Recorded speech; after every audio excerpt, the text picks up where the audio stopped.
because we're going to the invocation after the announcement, so I guess I could just.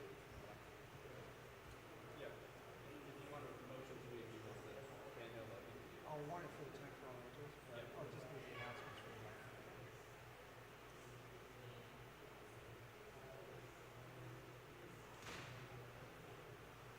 All right, so we've gone through that. We've done Tim's got the welcome. I'll then step up and do announcements. Then Johnny's got the invocation of the choir. And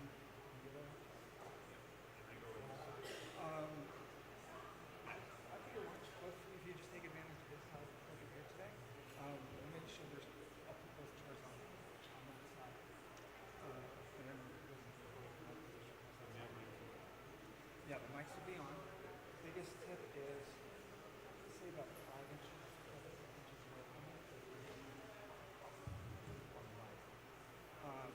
So Brad will give us the chalice lighting while Jim and I fire it up. Then I'll head over to the lectern for the mission statement and our opening words.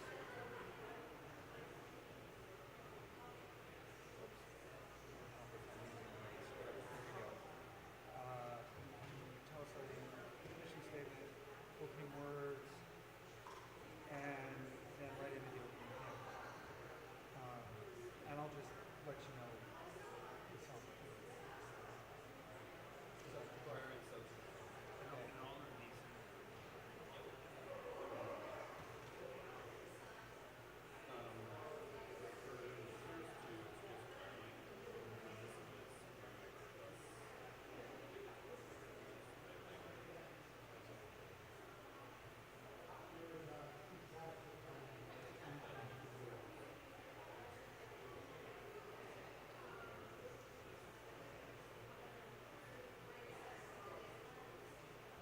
After the hymn, that's when I'll leave the mic for the 10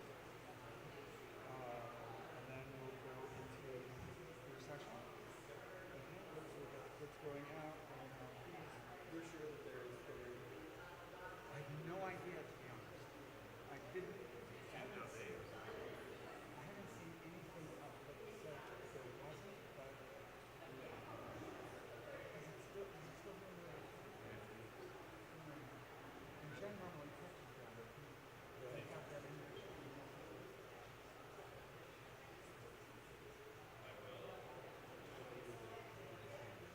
Okay. Well, if not, we'll pivot and just change it to intergenerational service. It's okay.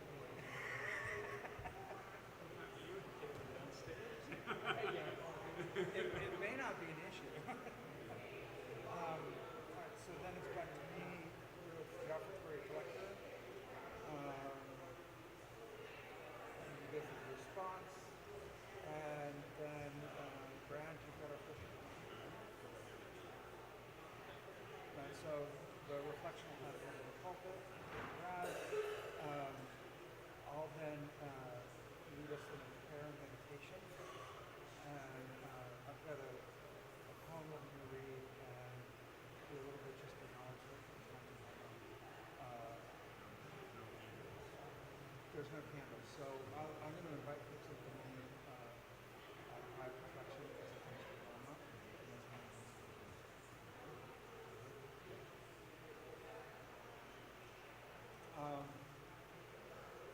So then Johnny gives us the interlude, the next one.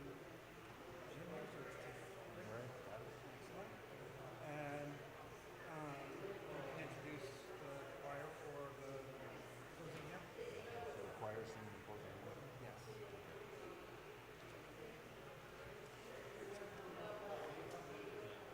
Now to just give Johnny a cue so that he knows when you're done.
I'd say let's just go down and decide if you want to stay.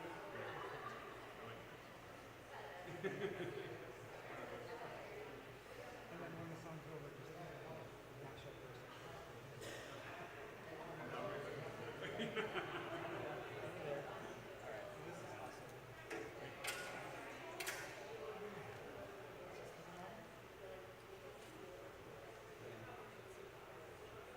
There is. Okay. So you're in luck. There's home. Let's just presence ourselves to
the light, to raise our eyes in the dark of night, to climb this hill.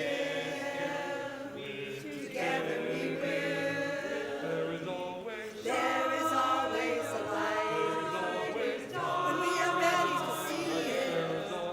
There is always a light. When we are ready to be it. To see the light, to be the light. To raise our eyes in the dark of night. Climb this hill. Together we will. There is always a light. When we are ready to see it. There is always a light. When we are ready to be it. To see the light, to be the light. To raise our eyes in the dark of night. To climb this hill. Together we will be the light.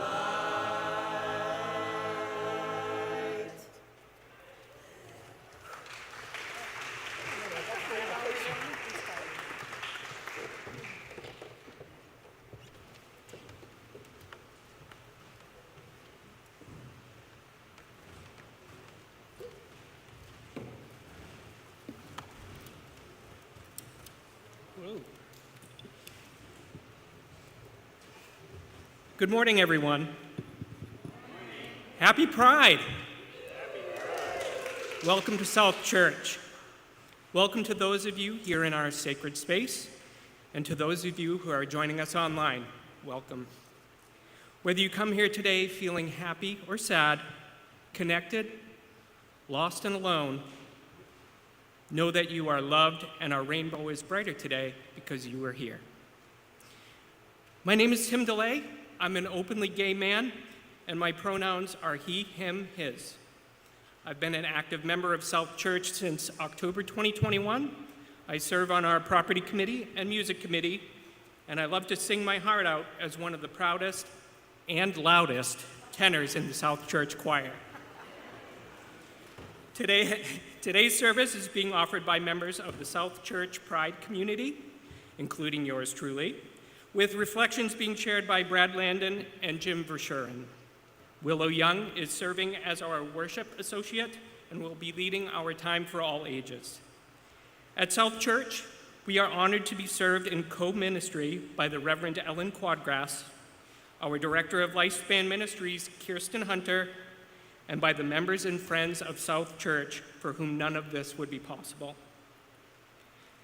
Our music today is being offered by Johnny Pfeiffer and the combined efforts of the South Church Choir and South Church Folk.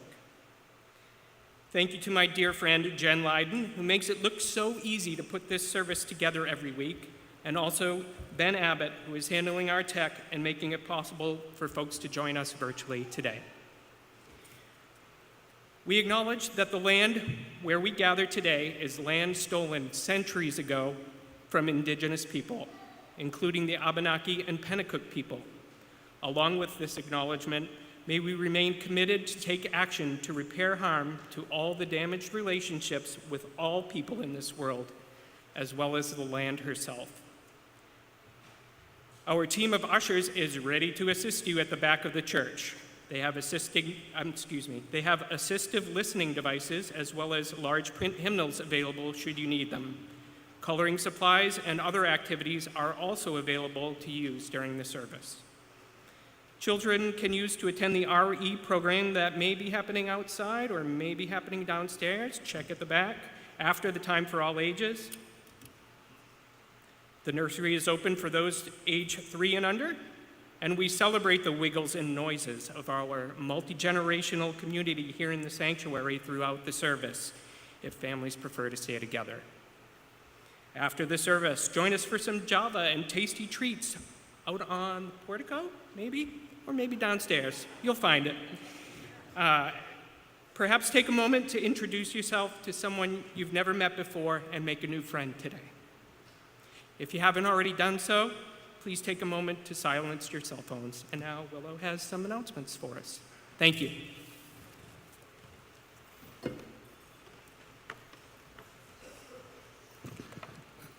don't worry, I'm not jumping ahead of things. This is actually the time we're going to do some announcements because, this mic goes on and I'm already up here. So you already know that there's lots of things showing up in our order of service, but it's been brought up that we wanted to make sure we raised 2 items to your attention. We've got our music program celebration picnic on June 29th. So if you've participated in choir, band, South Church Folk, Music Sunday, Coffee House, open mic, music committee, or just know someone who has, well, and maybe just a fan, any of those things, bring your picnic blankets, dust off your favorite potluck recipe, and join Johnny and everyone else involved with the music out at Four Tree Island Pavilion for their celebration picnic Sunday.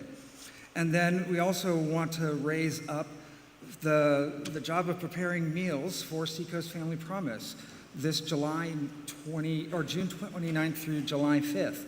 South Church is preparing meals for our local families experiencing homelessness during the week of Sunday, June 29th. Volunteers will cook in the comfort of their own home and sign up to cook a whole meal or just a portion of a meal. Just email Meg, and her email address is in the order of service, or you can sign up at the URL that's also in your order of service, or just visit the social justice table downstairs during social hour. It's another place to strike up a conversation. And with that, Johnny, can you kick us off?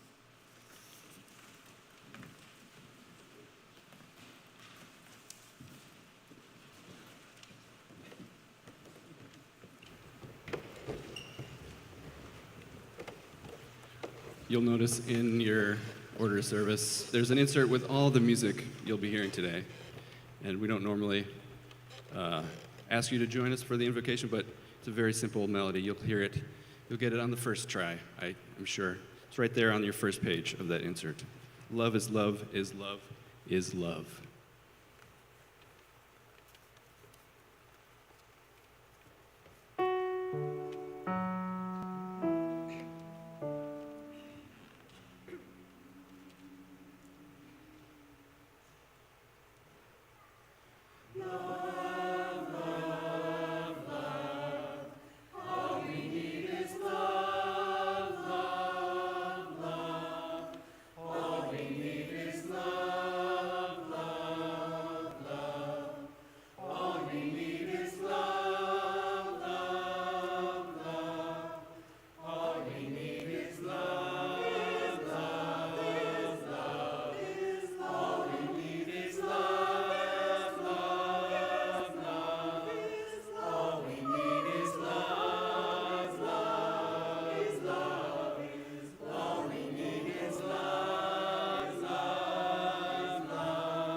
Ooh, we got a flickering light here.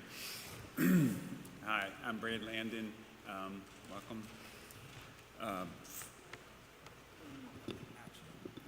Okay.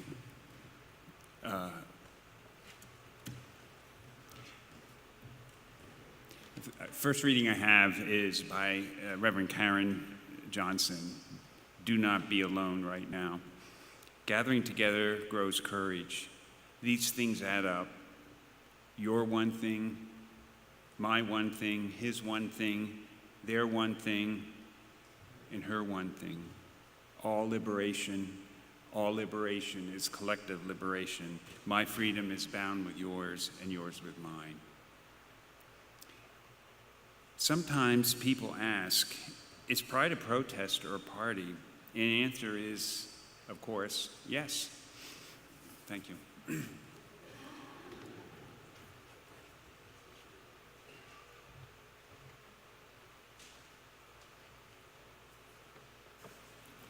I invite everyone to please rise as you're willing and able, and join me in the recitation of our mission statement.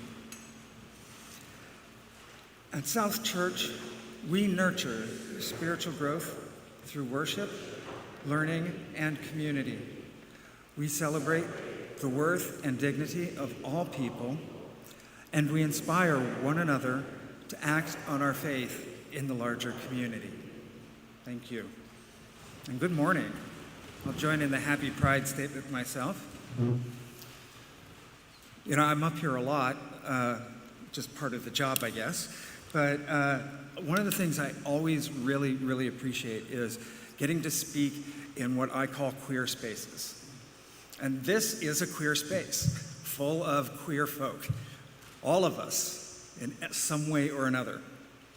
And that's kind of what I wanted to share about this morning, or talk about and think of, as I had invited Jim and Brad into this exploration about what they've learned as being part of or in connection with the LGBT community. And since this month's theme is around freedom, a lot of that came to me in the sense of having knowledge, having an opportunity to explore our own thoughts. And for me, that was the word queer, right? Because at first I took on this word as, an easier way to say LGBTQIA+, or LGBTQIA2S+. Like, I couldn't keep up with the letters, and I was feeling overwhelmed in my own transition and my own journey into this aspect of discovery. But I was really curious, because there is a clear generational slice. How many folks here, when I say the word queer, still have this little hair raising in the back of your neck? Like I'm saying something offensive? Because, it was, right? But not always. At first, queer just meant that it was, different, odd, maybe eccentric. It wasn't actually until the 1890s, in a letter written by John Douglas, the Marquis of Queensberry, as using the word queer as a pejorative during the trial of Oscar Wilde, an fairly openly and well-recognized, we'll just say gender and sexually expansive individual. But what this really came down to was, am I looking at queerness as an identity? Like, I can label myself as queer because it's a lot easier than trying to get up and say, well, I'm a transgender woman, is a lesbian, demisexual, the list of letters could go on and on. So queer made sense as an identity, but there was something deeper inside of that, because there's more to queerness as an identity. It's also an ideology. And this is where it started to really kick in, is that, wait, there's something I'm learning here. We've often conflated the concept of queerness and queer thinking with gender and sexuality, because they're tightly intertwined, right? There's no way for me to be able to examine my sexuality without trying to examine how that shows up in society's rules of how genders are supposed to behave. And that's what it really came down to, was this act of deconstruction, that queering as an ideology is to say, well, why is that the normal? Why should this be one thing? And this is why we're all queer in a little way, because as Unitarian Universalists, that's kind of core at what we do, right? We don't take the larger normative conversation that's out there in the world, we instead question it. And we ask ourselves, what's truly meaningful for myself, my journey, and the world in which I'm putting myself forward into? Right? Whether that is how I exist in relationships, how I exist in my religion, my spirituality, how I exist in the assumptions I make about anything. I mean, this is not your normal queer or your your normal church outfit, right? Because we still have our assumptions, whether it's a uniform of masculinity or a presentation of gender or an assumption of how we're supposed to be in the world. Unless we're truly examining it and questioning that which is assumed to be normal, all we're doing is accepting someone else's view of who you are supposed to be, instead of giving yourself the permission, or in this case, giving myself the permission to be who I am in any way possible. And that was my big learning, right? Learning how to break all of that down. So with that said, we're going to let the queerness keep going. Happily, we've got this wonderful mural to decorate things today. That was provided during the Pride celebrations yesterday, and thank you to Joanne and others who put that together. Thank you to Bill for taking personal injury and helping make sure it came to place. And I invite everyone to join us now for our opening hymn with our South Church Choir and South Church folk. I Am Light.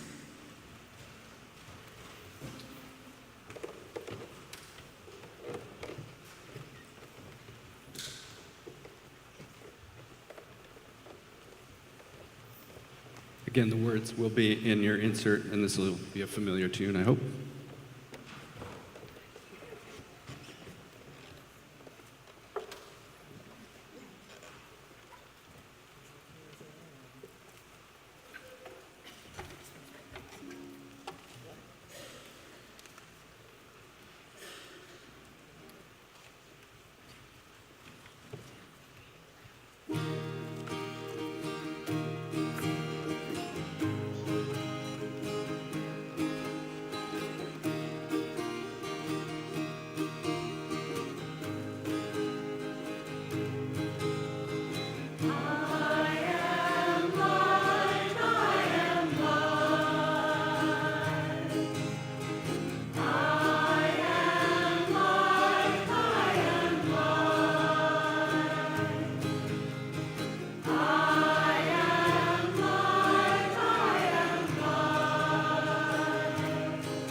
I am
So we'd like to invite anyone of any age to come up for our time for all ages.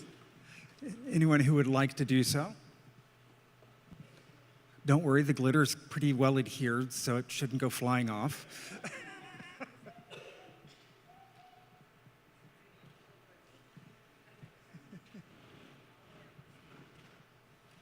I know it's crowded up here today with all the stuff for the music, but would love to have folks around.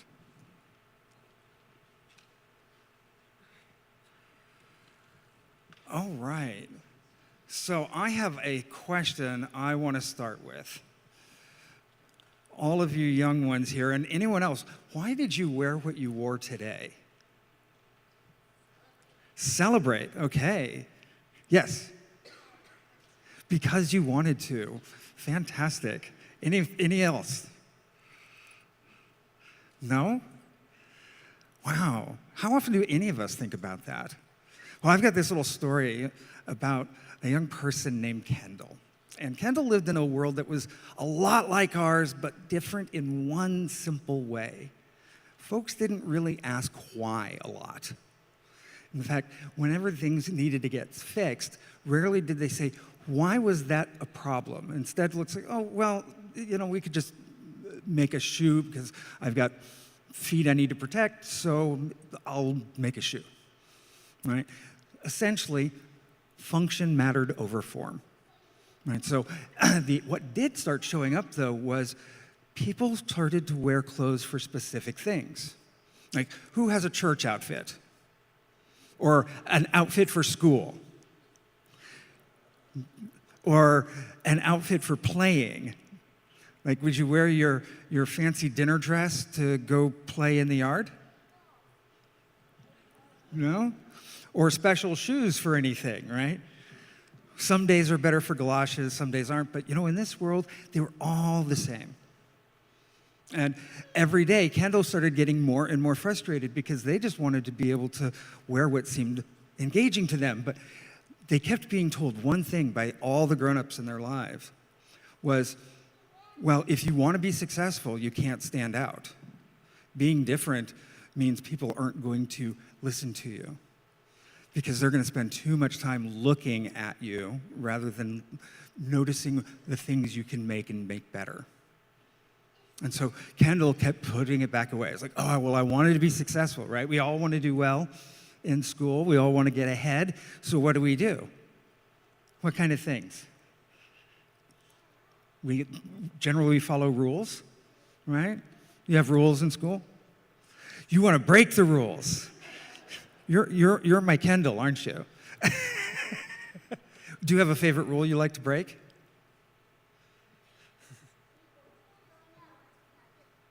Going in the woods without a teacher. Okay, I promise not to tell. Everyone else, promise? Well, so this was actually a real challenge because as Kendall got older, they just kept finding themselves quieter and quieter and quieter. In a world that just kept moving by, but no one seemed to really ask why something needed to be different. Until one day, Kendall just happened to have to go on a business trip.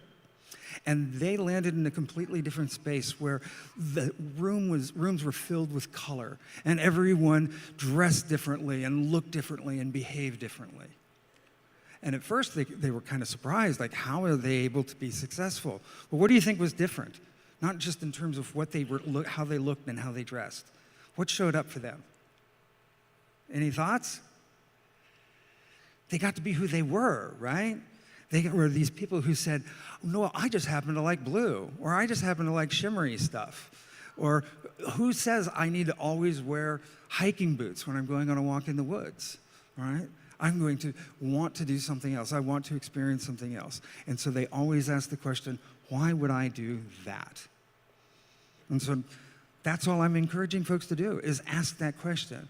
Why? And parents, I'm sorry. For those with the younger ones, lean into the whys. Keep asking, why do that? Why did we have to follow that rule? What's really important there? Because more often than not, folks will just give an answer that they've been told rather than actually take a moment to think about why it's important or what you might really get from it. And with that, thank you so much. And I invite everyone to have a wonderful time at RE. or stay here, or do what's called to you.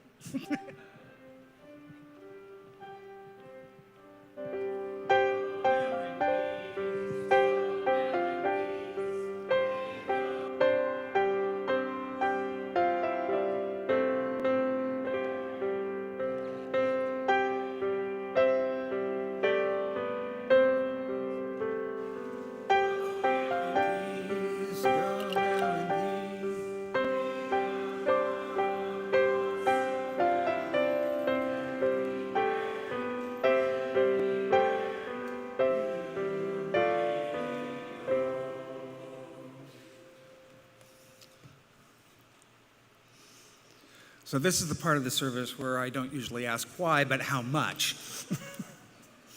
Hopefully with a little more tact.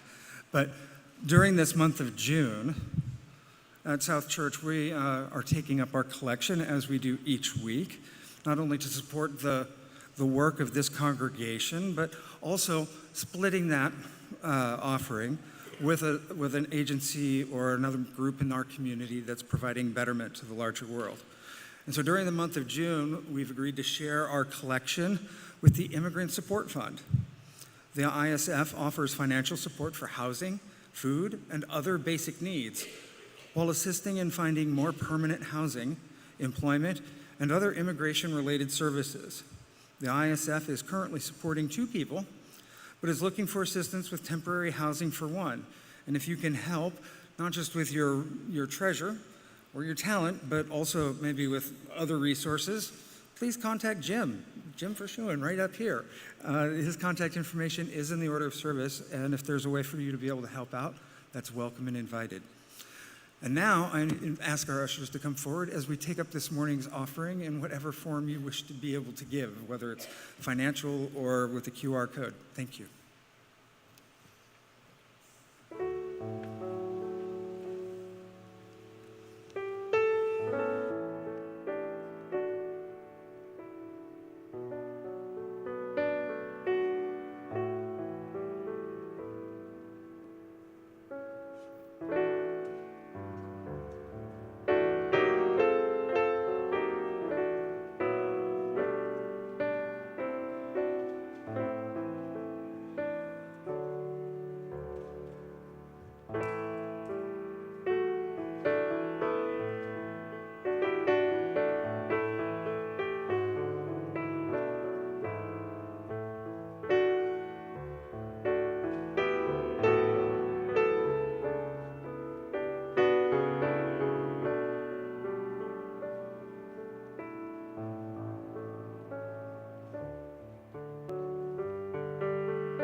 again. Before I start, I just want to give a few shout outs. The first is for this amazing project that you see up front that produced the mural you see up front. And there's so many of you that made it happen. Some of the people at Pride who painted it, some of the people at Pride who painted it, but also people here donated money for the products. And the fact is, there was a selective process with proposals, and it was Joe Coles from our congregation who designed this and was the one selected. And I just want to go through the words because you probably can't see the words from back there. At the top is community and belonging, and then coming down the side, under the G is gratitude and relieved. And across the bottom is love and strengthening, and coming down this side is connected and thoughtful. The other thing I wanted to shout out is a newspaper article.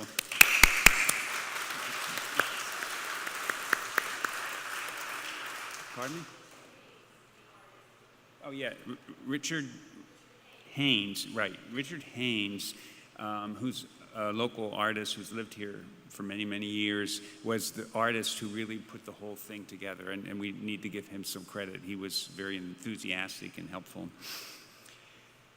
The other is a local newspaper article Thursday that was talking about Portsmouth Pride, and I don't know how many of you saw it, but on the front, the picture that was representing Portsmouth Pride was our church with the flags out front and the beautiful flowers in the forefront, and it made me very proud to see them acknowledging it.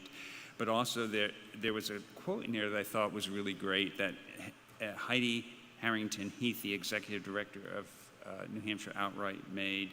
And she was talking about families in New Hampshire who have transgender children who are looking, and some have moved out of the state because of the conservative election or voting in the state Senate on transgender and non-binary issues. And she makes this statement that I thought was interesting.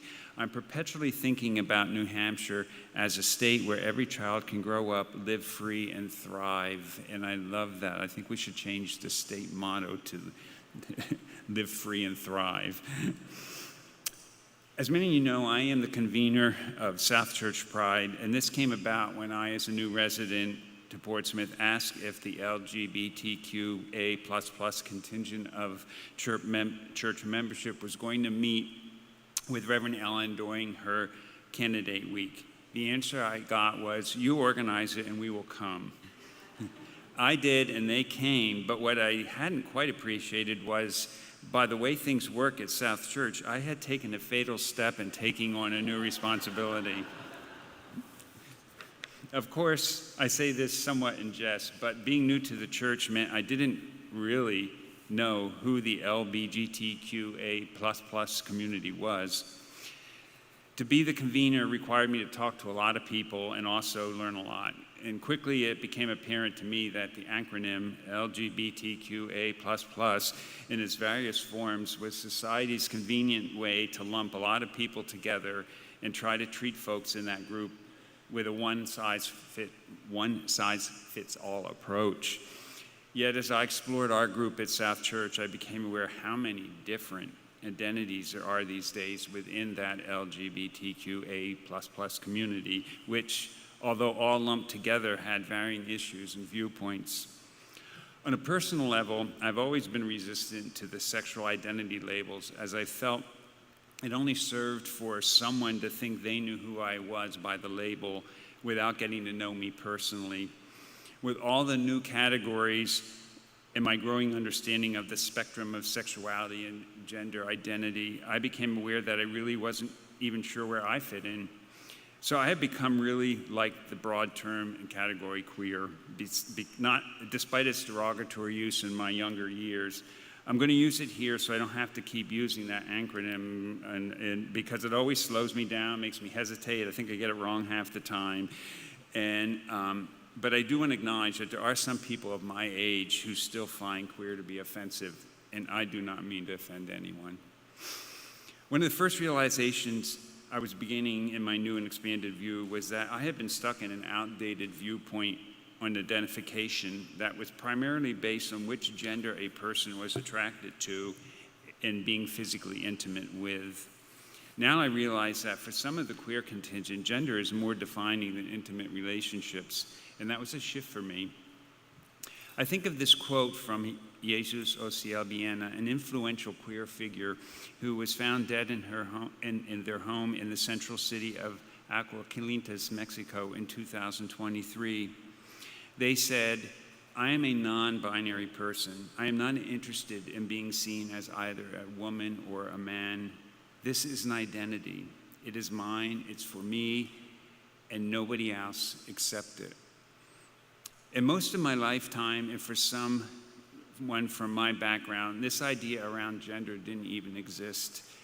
And although I personally don't feel the need to deny my male gender, just the discussions with folks and the processing of what I was learning began an expansion and transition for me personally. I could feel my viewpoints about myself broaden. I could see how indoctrinated I was by the society and people around me and stereotypes. But as a young person, having no language and really not even having concepts to examine my gender, I never really examined whether being seen as a male fit. Certainly being a male like the kind of male my father was, and many of the men in my child were, I didn't fit. Yet I never thought I wanted to be a girl.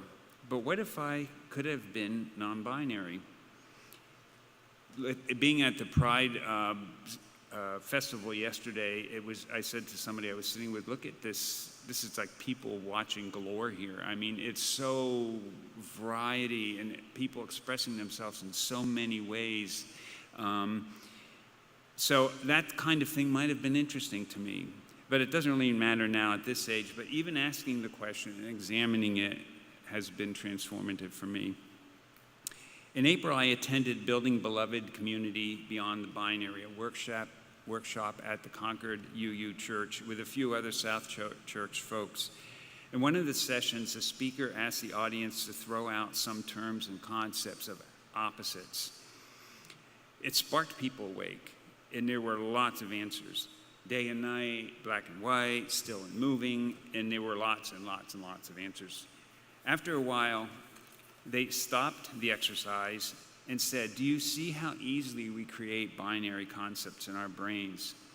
And yet almost all of those comments provided in the exercise exist on a spectrum and are not so definitive. Black and white are on a spectrum that creates gray. Day and night is on a spectrum that also creates early dawn and late dusk, et cetera, et cetera. They then ask us to think about how binary the gender concepts were that were presented to us as children. Boys wear blue, girls wear pink, even though those colors were actually reversed in Victorian times. And we go on and on listing those binary attributes. This was another awakening and expansion for me, especially since now my older granddaughter is 4 years old, and her parents in school are working on the concepts of boy and girl with her, and they're very specific, very binary in the way that they're being presented. The 6th century Chinese sage Sun Tzu called the mind's worst disease the endless deciding between want and don't want, the endless war between for and against, and that spoke of binary to me. And yet another expansion for me had to do with our South Church transgender family. Besides the workshop above, this year I attended both a panel discussion of transgender folks that my covenant group held and the Transgender Day of Visibility service held here at South Church.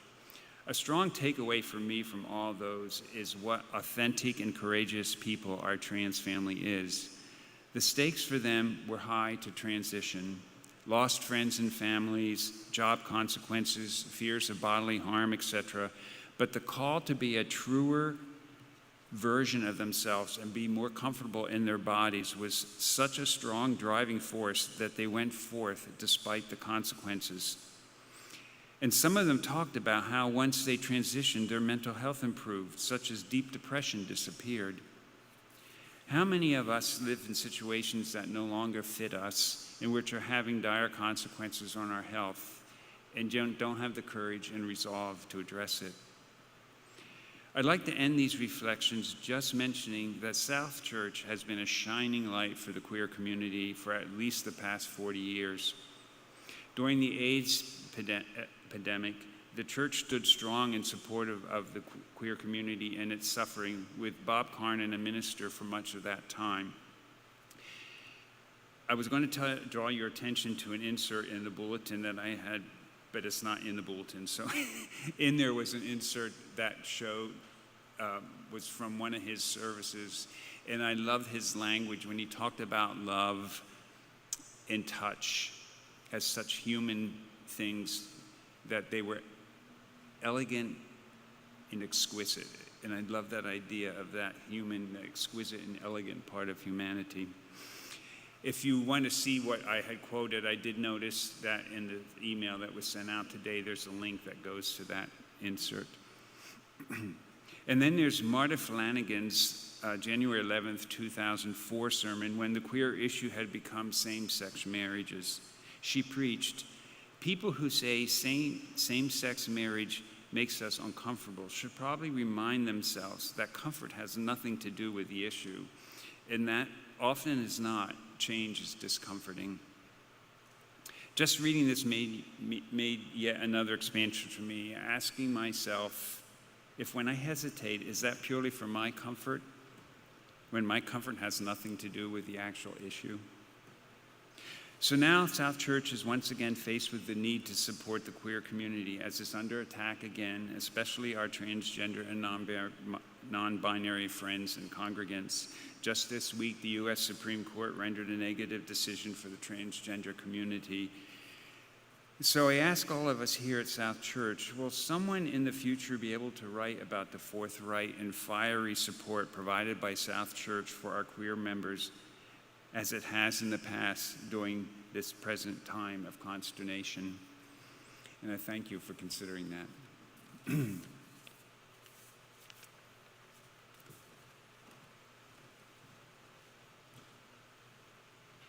Thank you so much, Brett.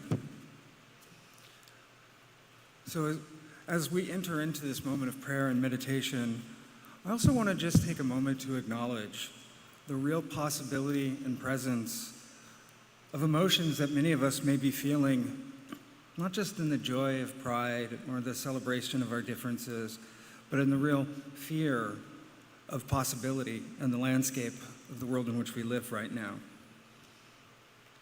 where peace seems to be a word that's thrown about with irony rather than with the consideration of compassion and love. So just knowing that that's present, as we get to hold on to that with much more. And so I share some words that I've adapted from Reverend Rebecca C. Beckett, Coppola, sorry, I didn't want to forget her name. Let go of the idea that you know what breathing should feel like. Just notice the breath as it moves in and out of the body. Let go of certainty. Be with the breath as it is. Allow openness and curiosity. Notice the mind. Each thought that arises, allow openness. Don't judge your mind or your experience.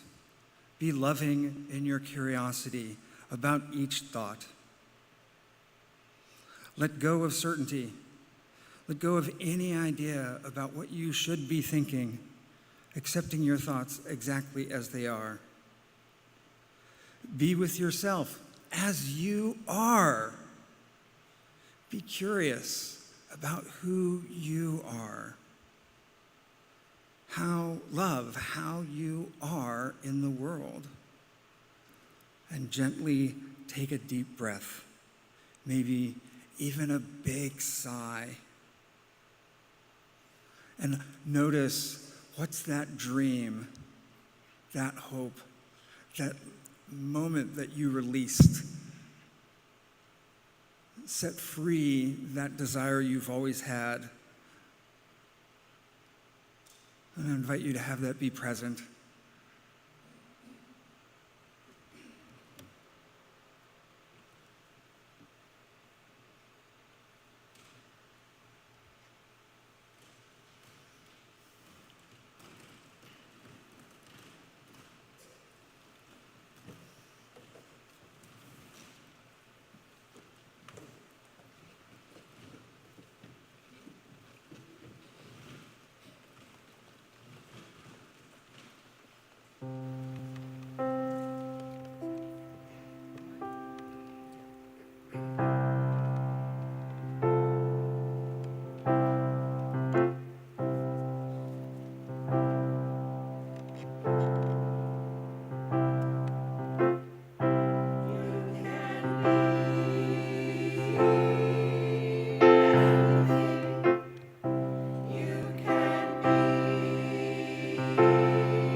That was lovely.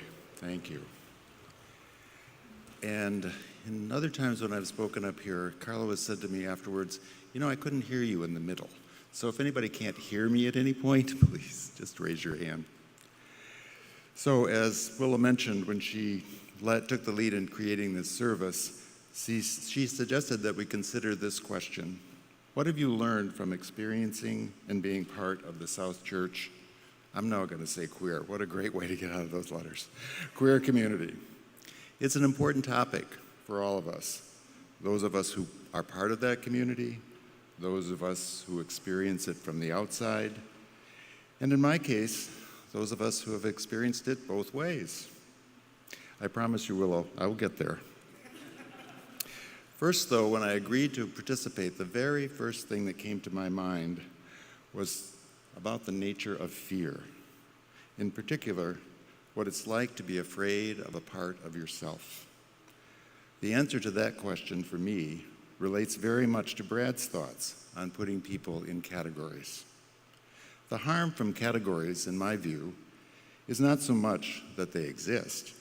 They can be helpful in developing a strong sense of self and in finding others who share that category.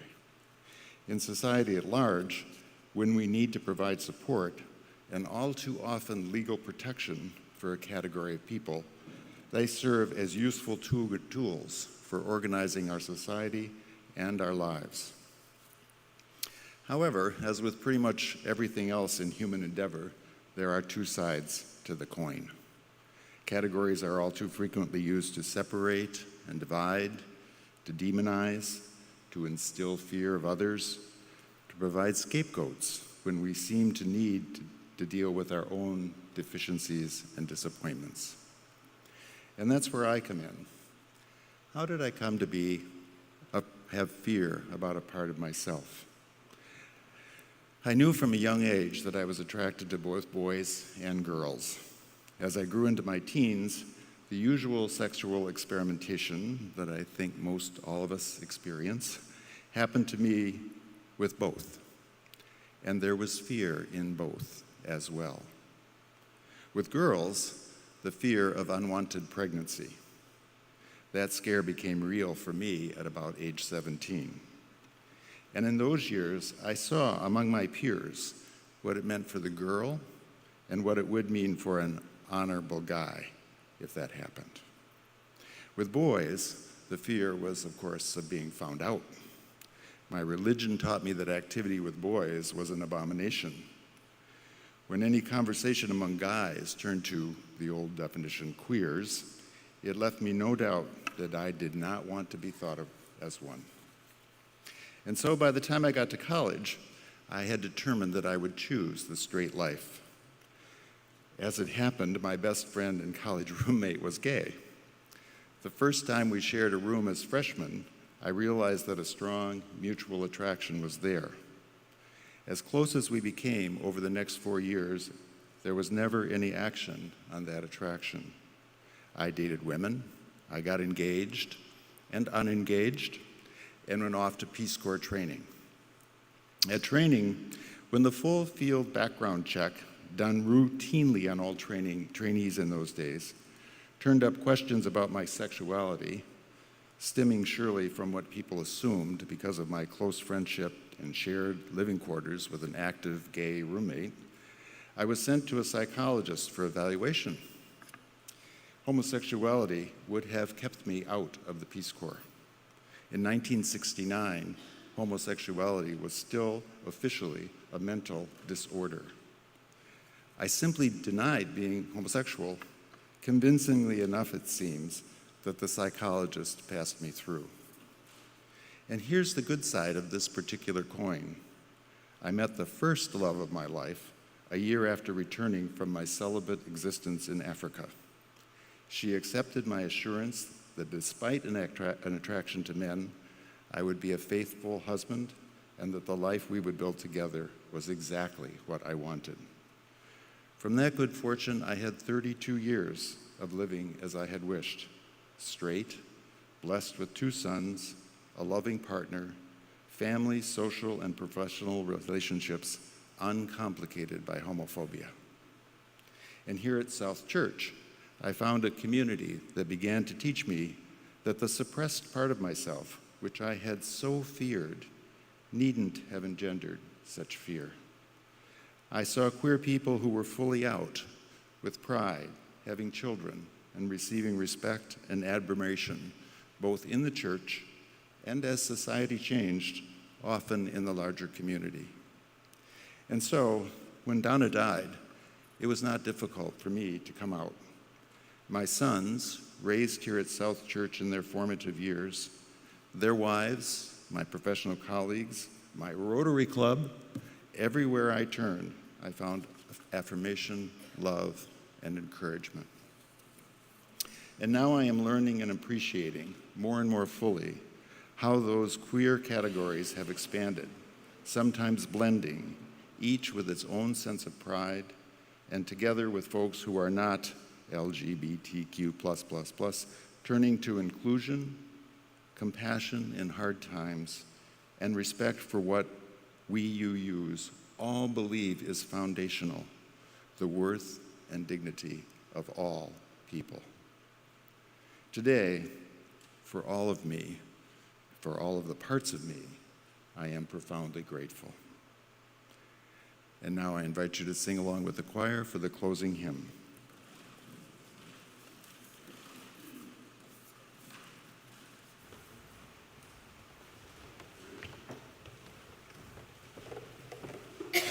Everything Possible is number 1019 in our teal hymnal, but it's one of those hymns where the composer has rewritten some of the lyrics to be a little bit less binary and more inclusive. So we were going to sing those lyrics, which are printed in your order of service.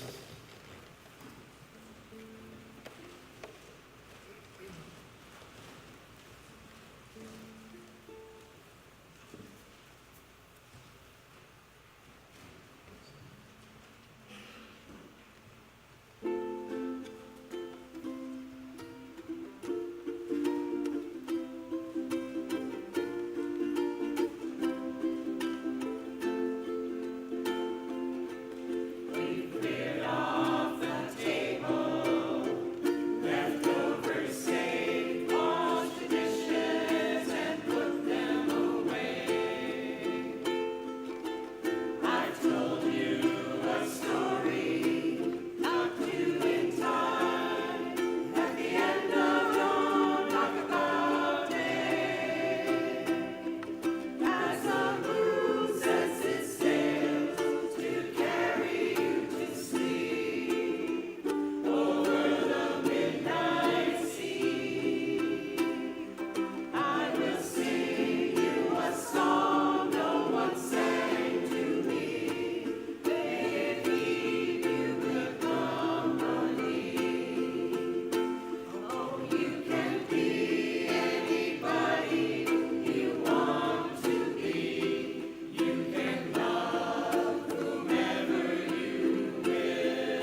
We extinguish this flame, but not the light of truth, the warmth of community, or the fire of commitment.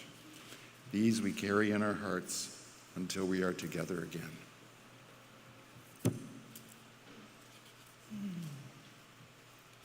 So I'm a big fan of serendipity, and as I kept trying to write this benediction yesterday evening, these wonderful words from transgender activist, storyteller, and comedian Alok were suddenly presented to me. So I figured I'll just share them. Heaven isn't just a promise, it's a practice. Life doesn't have to be miserable. It can be magnificent. These are lessons that I learned from my trans ancestors who came before me. Iconic leaders started Pride by protesting that fateful night at Stonewall in 1969. They'd had enough. For centuries, they've tried their best to disappear us, but it never worked. And it will never work. Why? Because we love ourselves and one another more than they could ever hate us. And that's what it means to be proud. Not to live in fear, but to love in freedom. That's what LGBTQ plus people do. We're living love poems that show the world that transformation is possible. That's why we continue to be targeted. They disguise their prejudice as nature. Yet I went outside to consult the wind, and it was moving. I put my hand in the water, and it was flowing. Like the seasons, we all change. Every single one of us here. And that is beautiful. So this is Pride. Let's remember it's not just about what we're fighting against. It's about what we're fighting for.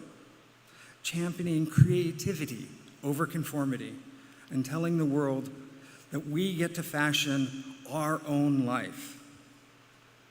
And oh my goodness, how beautiful is that?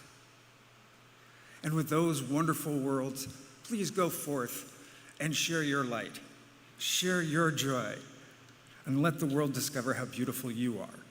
Thank you.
Thanks, Martha. Tina.